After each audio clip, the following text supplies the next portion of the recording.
ये इंटीरियर्स के गांव हैं और ये अनटच्ड है, यहाँ कोई रिजॉर्ट नहीं, कुछ नहीं, हम बिल्कुल अंदर आए हुए हैं।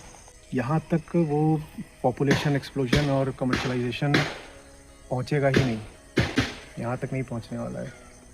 यहाँ पहुँचने से पहले ही जो कर्व है वो अपनी पीक पा चुका होगा।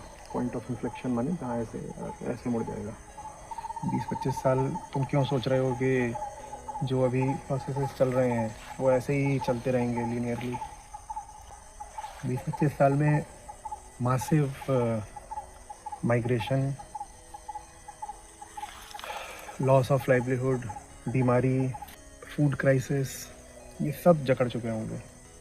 और उनका नतीजा ये होता है फिर कि आप अभी जो चीज़ें होती देख रहे हो नहीं होंगे। काफ़ी बर्बादी छा चुकी होगी, लेकिन उसमें भी इनजस्टिस है बहुत, क्योंकि वो जो बर्बादी छाएगी वो अनइक्वल होगी। यही सब बेचारे जो गांव वाले हैं ये मारे जाएंगे, जिनका कोई कार्बन फुटप्रिंट वगैरह कुछ नहीं ज़्यादा। जिन्होंने सब करा है उनकी तो मौज रहेगी।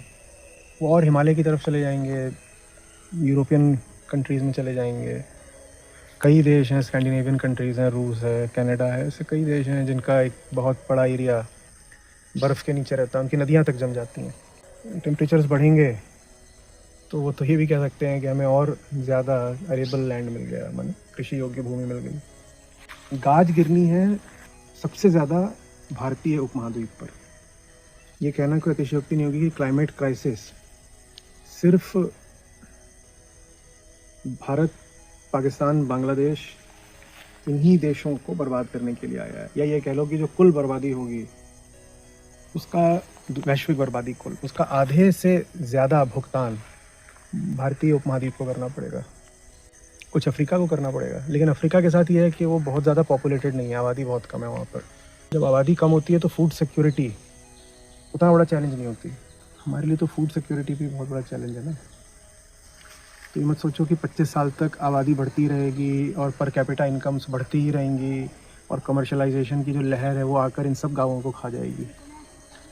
सवाल तो ये होगा कि दक्षिण में तो चलो फिर भी थोड़ी सी संपन्नता है, उत्तर के गाँवों में लोग बस भी कैसे पाएंगे, ये सवाल होगा। जो हिंदी हार्टलैंड है, जिनको हम बीमारू राज्य कहते हैं, वहाँ क्या हालत होने वाली है, प्रश्न तो ये रहेगा।